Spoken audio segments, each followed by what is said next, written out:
I'm gonna love you.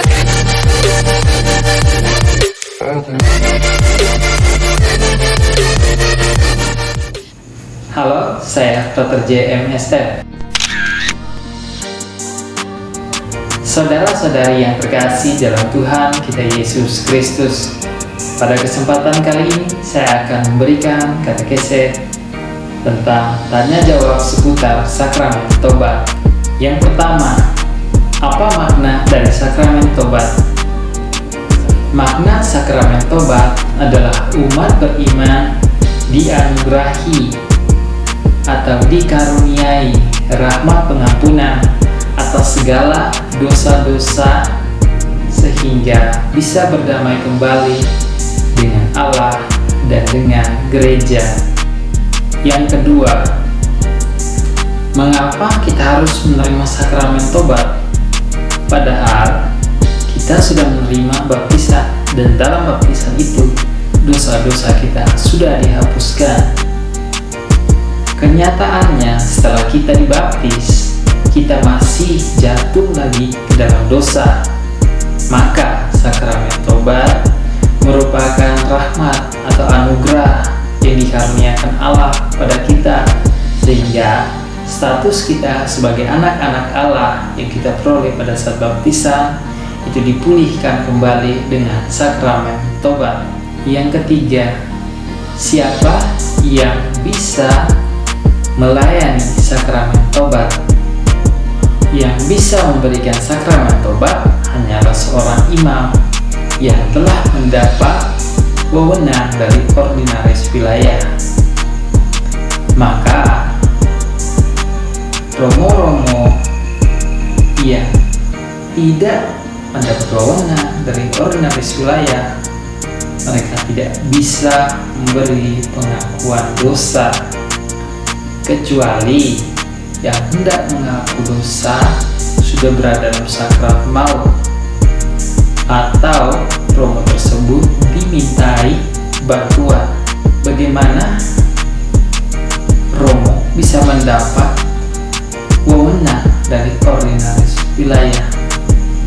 Ketika seorang romo diangkat menjadi romo paroki atau romo vikaris parokial, sudah diandaikan bahwa romo tersebut sudah menerima wewenang dari ordinaris wilayah untuk memberikan sakramen pengakuan. Yang keempat, mengapa kita harus mengaku dosa kepada imam? Bukankah imam juga manusia yang berdosa? Mengapa kita tidak langsung mengaku dosa pada Allah? Kita akan melihat penjelasannya dari kitab suci. Rasul Paulus dan Rasul Yakobus dalam surat mereka juga mengampuni dosa jemaat mereka. Bahkan dalam surat Rasul Yakobus, penatua pun mengampuni dosa jemaat. Dalam situasi saat ini, penatua tersebut adalah para imam, sedangkan para rasul adalah para uskup. Lalu pertanyaannya, dari mana para rasul mendapat wewenang untuk mengampuni dosa manusia? Para rasul mendapat kuasa untuk mengampuni dosa manusia karena diberi kuasa oleh Kristus.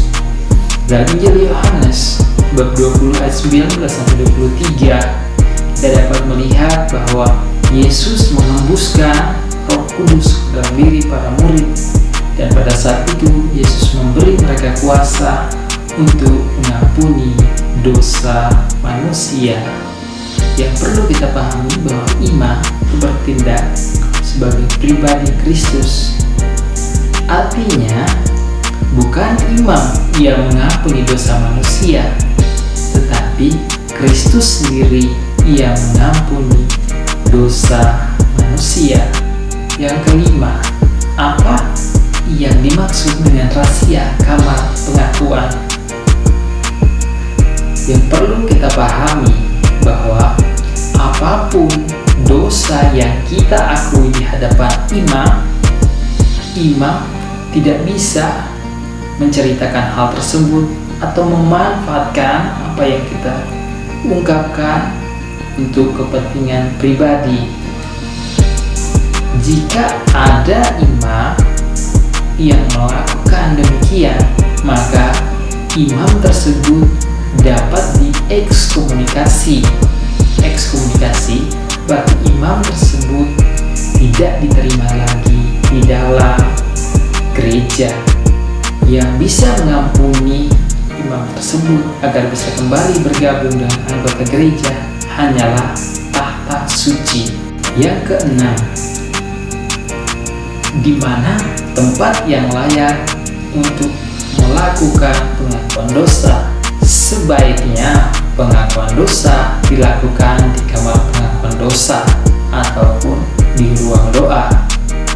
Kecuali tidak ada kamar pengakuan dosa atau ruang doa, maka bisa digunakan ruangan atau tempat yang dianggap wajar dan layak. Yang ketujuh, apa yang perlu kita persiapkan sebelum melakukan pengakuan dosa? Yang perlu kita persiapkan adalah pemeriksaan batin. Kita memeriksa bagaimana kita dengan diri sendiri, dengan keluarga, dengan masyarakat, dengan gereja, dengan alam, dan juga bagaimana relasi kita dengan Allah sendiri. Yang kedelapan, siapa yang berhak menerima sakramen tobat? Yang berhak menerima sakramen tobat adalah mereka yang sudah bisa menggunakan akal budi dalam membedakan mana yang baik dan mana yang buruk. Maka kerap kali umat beriman menerima sakramen tobat sebelum menerima sakramen Ekaristi. Dalam hal ini, calon yang akan menerima sakramen Ekaristi itu diandaikan sudah bisa membedakan mana yang baik dan mana yang buruk, sehingga dia bisa mengakui dosanya karena dia tahu mana yang merupakan dosa dan mana yang bukan. Yang kesembilan, kapan umat beriman bisa menerima sakramen tobat? Gereja menyediakan 2 masa khusus bagi seluruh umat beriman untuk menerima sakramen tobat, yaitu pada masa Advent dan pada masa Prapaskah. Namun, jika umat beriman merasa memiliki dosa berat, sebaiknya jangan menerima komuni, tetapi membuat pengakuan dosa terlebih dahulu. Demikianlah katekese tentang tanya jawab seputar sakramen tobat. Semoga bisa memberi pemahaman kepada umat beriman sekalian yang terkasih dalam Tuhan Yesus Kristus. Salam keluarga kudus, Yesus, Maria, dan Yusuf. Terima kasih, berkah dalam